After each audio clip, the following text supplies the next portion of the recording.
Tiles બનાવવાના પાવડરના કટ્ટાની આડમાં ટ્રકમાં છુપાવીને લવાતો branded વિદેશી દારૂનો મોટો જથ્થો સોલા હાઈકોર્ટ પોલીસે ઝડપી લીધો છે.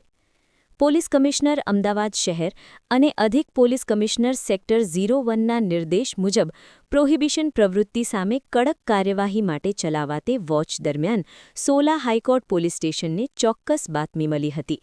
આ બાતમીના આધારે એસજી હાઇવે પરથી ગોતા બ્રિજ તરફથી આવી રહેલા ટ્રકને સોલા એલિવેટેડ બ્રિજના ચડવાના છેડે રોકી તપાસ કરવામાં આવી. તપાસ દરમિયાન ટ્રકમાં ટાઇલ્સ પાવડરના કટ્ટાની આડમાં બ્રાન્ડેડ કંપનીની ભારતીય બનાવટની વિદેશી દારૂની કુલ 228 બોટલો મળી આવી. પોલીસે ઘટનાસ્થળેથી 3 આરોપીઓને ટ્રક તથા મુદ્દામાલ સાથે ઝડપી લીધા અને પ્રોહિબિશનનો ગણનાપાત્ર કેસ નોંધ્યો છે.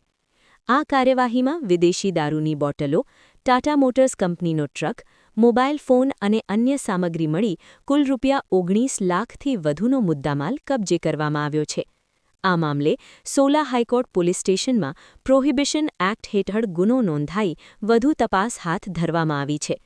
પ્રોહિબિશન સામે સોલા હાઈકોર્ટ પોલીસની આ કાર્યવાહી કાયદો અને વ્યવસ્થાની દિશામાં મહત્વપૂર્ણ સફળતા માનવામાં આવી રહી છે.